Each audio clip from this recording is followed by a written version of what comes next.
The round began last Friday night out at the Richmond Oval when the Roosters visited the Bloods. The boys from North Adelaide have developed a nasty habit of testing the condition of coach Heath Uni's heart. Back in round 6 they went down in a thriller to the Bays, just one kick in it on that occasion. If Bradley Selby-Fulgrave had nailed this one at the Prospect Oval, North would have beaten the Premiers. And last week it was another miss from Michael McMahon that would end up being enough to see the Roosters scrape home, once again by a solitary point. It couldn't get any tighter than that. Well, could it? Well, of course it could. If North is involved in 2011, you can be guaranteed excitement. It was time to shine for the boys up front. Sam De Leonardis, the 17-year-old from the Broadview Football Club, led the goal scoring at Richmond on Friday night from 22 kicks and 7 marks. And 5 goals in one match was very much appreciated by the visiting fans. 5 goals was all Sam managed for the whole season in 2010. He certainly chose the right match to nail his highest score in 2011. And born the day after Sam was Paraka's Jake Liston, voted best on ground for North for the second time this season. His disposal count was exceptional. 25 kicks, 14 handballs and 4 marks for a count of 39 on the night. Excellent stuff.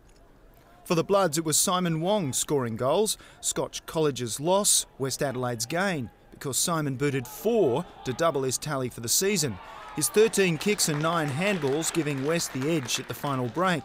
And with the Bloods 4 goals to the good halfway through the final quarter, it was going to be a grandstand finish from North if they were going to salvage anything from this match.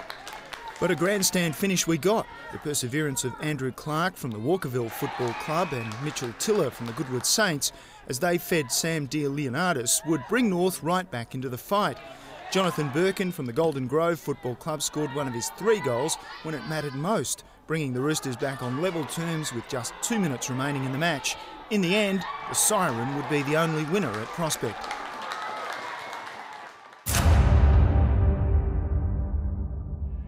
Another nail-biter at the Alberton Oval? Hardly. Central started this match just 2 points outside the 5, but the gap between these two sides was nothing short of enormous. In round 11, Port Adelaide used 10 different goal kickers to score their 18 goals, but the behind count was a colossal 22. This could have been an absolute annihilation if they'd been more accurate in front of goal. Oh wait, it was an annihilation anyway, even with 22 behinds. Central would score just 4 goals for the entire match, and 3 of them were in the final term. In fact, the Bulldogs scored nothing at all in the second term and 1 point in the third quarter. Yes, it was a little one-sided. Once again, Scott Burnett was kicking goals for Port. The Salisbury West forward scored another 4 goals to take his season's tally to 11. But after proudly claiming the MVP for Port 3 weeks in a row, it was time for the honours to be shared around this week. It was Tynan Keeley's turn. The 18-year-old from the Marble Range Football Club over in the Port Lincoln Football League wasn't kicking goals on Saturday, but without his 15 kicks, 5 handballs and 6 incursions inside the Bulldogs' 50-metre zone, then goal kickers like Scott Burnett and Tom Bedding wouldn't ever get the ball. Tynan's work rate was high all day, and 10 marks also demonstrated his superiority in the air, as Port dominated pretty well everywhere. Central could only muster 4 goals from 2 goal kickers in Dallas Hill and Joshua Whitwer, and best on ground, when they eventually did get the ball, was William Falland. His 11 kicks and 8 handballs a pretty good effort under the circumstances, but no rejoicing up north after this match. Lots of happiness in the West though. The Magpies have been eyeing off the top rung on the under-18 ladder since round 6, but the Bays just refused to slip up. In round 11, the door was opened and Port rushed through to claim the prize. An easy win at Alberton by 102 points over Central District.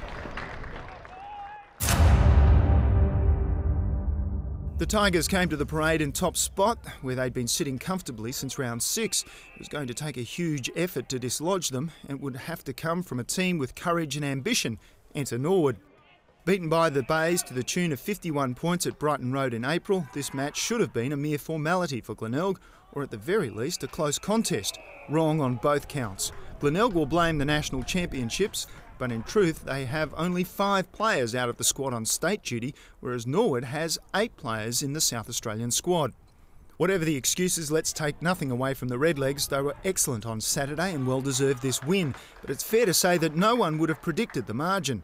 11 goals the difference, and here's why. Norwood shared the ball around superbly. The Redlegs controlled the play at both ends of the field, and they had over 100 more disposals than their opponents.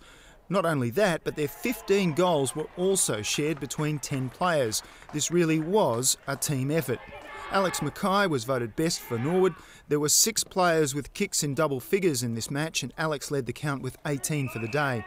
His 2 goals came within 4 minutes of each other in the third term, the second one a result of some sloppy defensive work from the Bays. Incidentally, the last time Alex was voted best on ground was also against Glenelg back in round 3. When the pressure's on, Alex delivers. Glenelg's 5 goals came from 5 different players, the best of which was Nathan Stark. 2 best-on-ground performances in successive weeks from Nathan.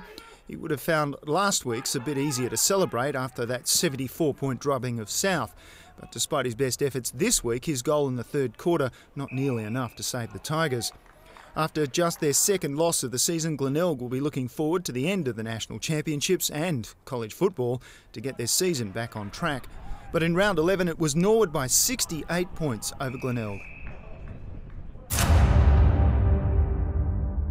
The final match in round 11 was at the Woodville Oval. This was 4th versus 5th.